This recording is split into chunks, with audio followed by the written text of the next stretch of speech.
address, and she'll be more than happy to send that to you. So today I'd like to introduce to you a second-year university transfer student, Dariya Veenstra. And Dariya is majoring in classics and history, minor in history. Yeah. So, and today she's here to talk to you about the girl who flies with her own wings, living with an eating disorder. Please help me in welcoming Dariya. Okay. All I have ever wanted was for people to understand what it is like to live with an eating disorder. Because it is difficult for people to put themselves in my shoes for even just a moment and see life through my eyes.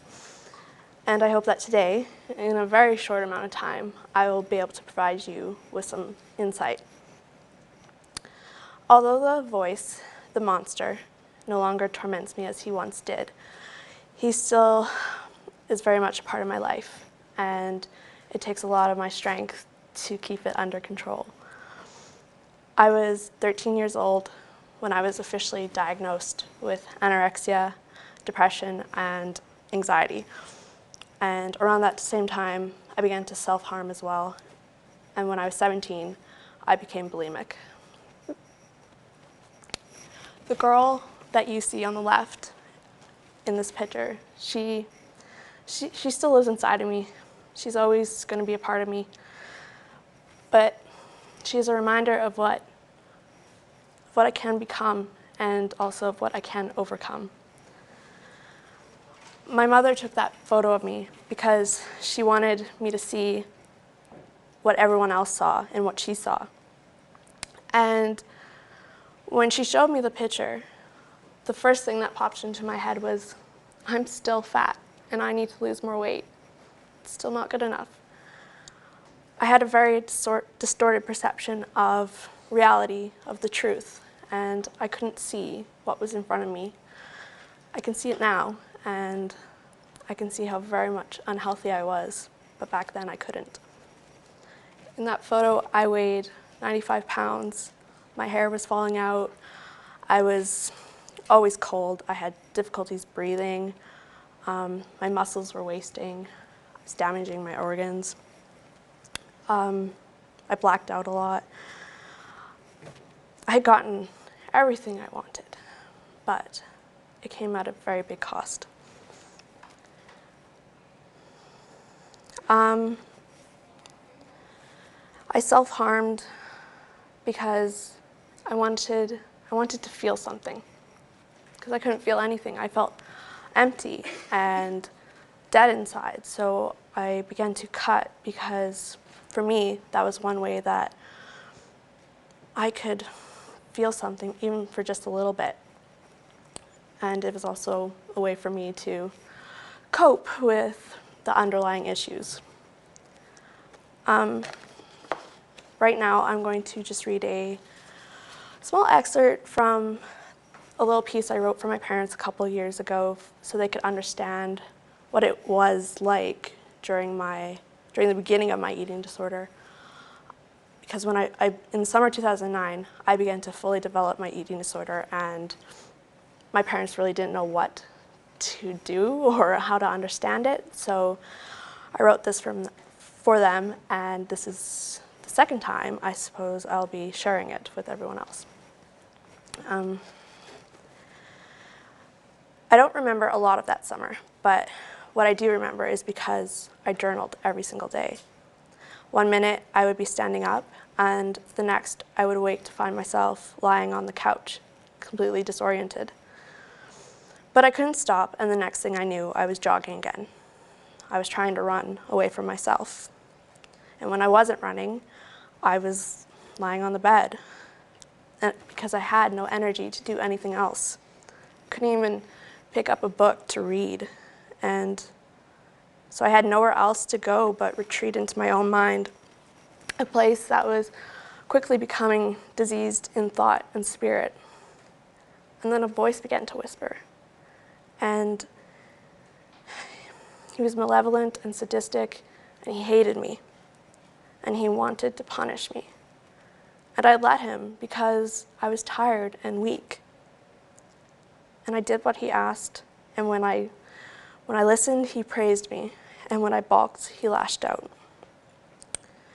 He promised me I would be happy if I lost weight.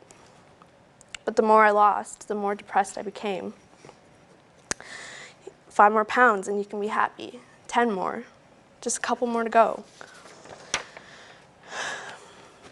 My excuse was to get healthy and fit. That was what I told my parents. And for a while, they believed me. And I'm certain they knew that something was wrong, but it is a lot easier to remain in denial than to face a difficult issue. The memory of the girls' changing room is what kept me going. Their words are what provided me with what little energy I had to continue running. Even to this day, I still remember standing in that locker room, changing into my gym uniform, listening to the other girls complain about how they didn't have a wide enough thigh gap, or their hip bones didn't show enough, or one said she was too fat, the one had chubby arms. One was going to go on a diet, and the other didn't eat anything but a bowl of Cheerios yesterday. One was going to lose 10 pounds, another 5. One was going to eat nothing but vegetables. One was going to exercise more, the other lose weight. And 3 days a week for an entire year, I listened to that. I never contributed. It was never directed at me, but I listened. And that is perhaps the worst sentence of all, because I allowed those thoughts, those words, to infiltrate my mind and body until I felt that there was nothing for me to do but lose weight, because I obviously wasn't good the way I looked, and the only way to be appreciated was to lose a couple of pounds, and that's all. I would go home after school, and I would look at myself in the mirror, and what I saw disgusted me. And the more I looked, the more ugly I felt, until I had picked myself apart so much there was nothing left. So I ran. I ran 3 miles in the morning and 3 miles in the evening. I jogged, I walked, but I didn't swim. I never swam. Swimming was something enjoyable, and the monster inside of my head wasn't about to allow me to have fun, because I was supposed to hurt, because this was my punishment.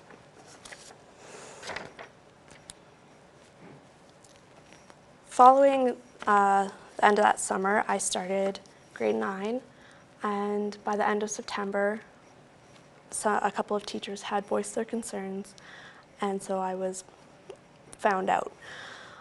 And after that, my parents quickly assembled a team of doctors, therapists, dietitians, because they wanted to get me better. But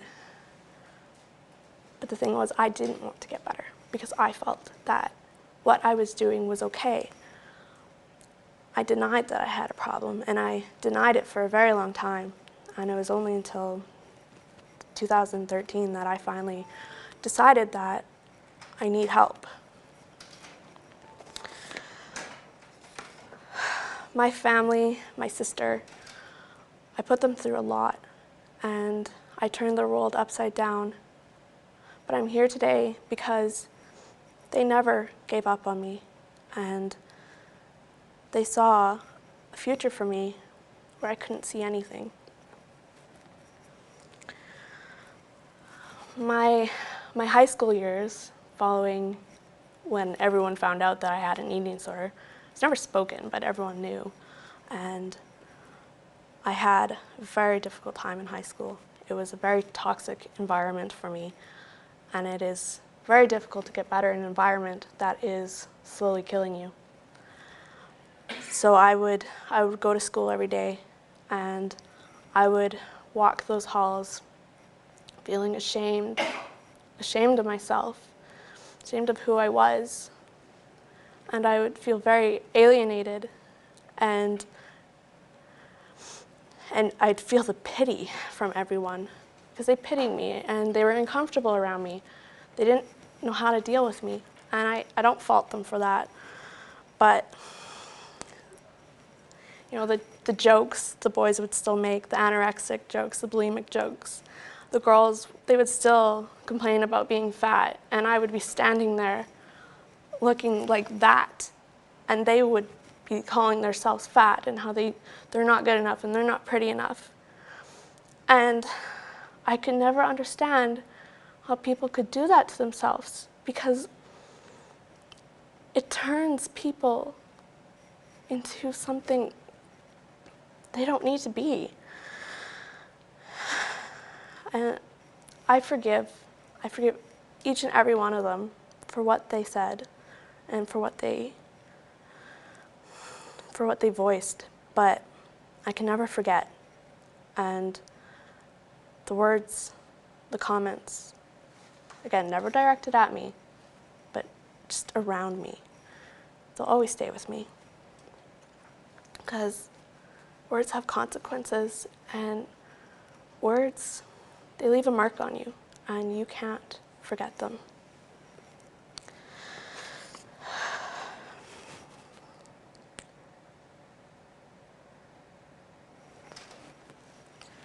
When the voice is a part of you for so long, it is difficult to say goodbye to him. He's cruel, yes, but he's all I knew for 5.5 years, and he never left my side. To imagine a life without him was almost too good to be true, but it came to a point where I needed to decide whether I was going to live my life like this. Because I decided that I didn't want to be a burden to my parents anymore, and I didn't want to have to live at home with them for the rest of my life because I couldn't take care of myself.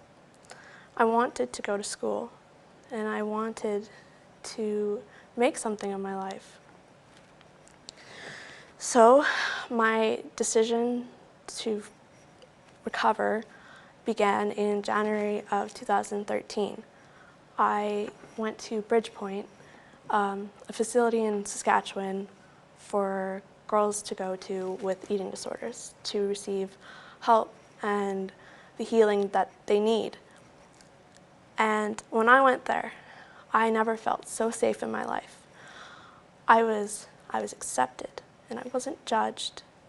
I was understood, and we helped each other heal our wounds, heal our fears, and most of all, we taught each other to not be ashamed of ourselves, to accept ourselves for who we are, faults and all. And at Bridgepoint, I finally was able to let go of my denial that I don't have an eating disorder. And it was very freeing to finally just admit that I have an eating disorder and I will have it for the rest of my life, but I can continue living. I can continue to have a life. It doesn't need to define me. And it's a very freeing moment for me. I started Lakeland in the fall of 2013, and it's the moment when I finally became happy again. I had forgotten how good it felt to just be happy, how fulfilling it was, and everything I once loved to do, you know, reading, writing, drawing, learning about history, I took joy in it, and that was something I had went without for so long, and I felt full again. I also met some very, very good friends who supported me, and they weren't afraid to help me, and they were always there for me. And it was also when I came to Lakeland that I really began to show off my own style. I wasn't afraid to show myself off. I usually wore, baggy clothes every single day, but when I came to Lakeland, I finally felt comfortable enough to show off my own sense of fashion, and also my tattoos. They are all a part of my story, and they tell the story of what I went through and all the good things that can happen.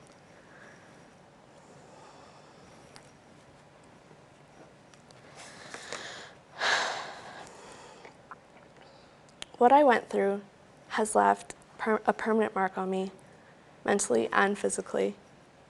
And the damage I have done is irreversible, but it is something that I accept and deal with. Mental illness is a taboo. It is a secretive disease that fills one with shame and hopelessness.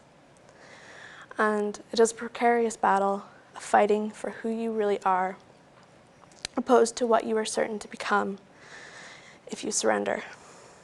It is very easy to lose this battle because it is not against another person, but yourself. We are, after all, our own worst enemies. And to win this battle is to defy all odds, to reach inside yourself and extract that thing, that monster that has threatened your very existence. Looking at me today, you cannot guess that I have an eating disorder. But that's just it. You cannot judge someone on how they look on the outside. You don't know what goes on behind a person's exterior.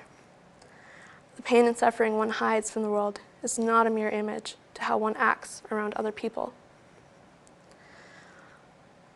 People have asked me numerous times if I regret going through an eating disorder. For me, I didn't choose this. I didn't decide this.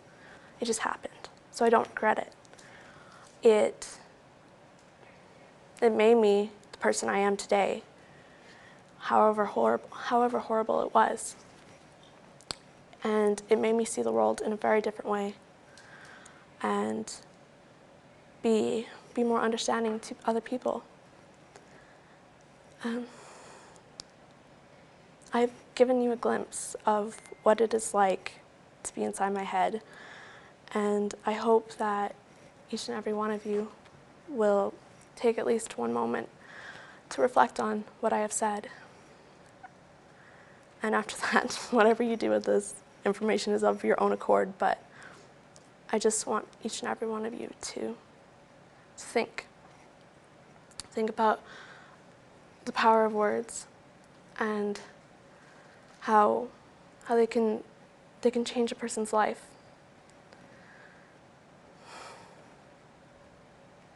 Thank you.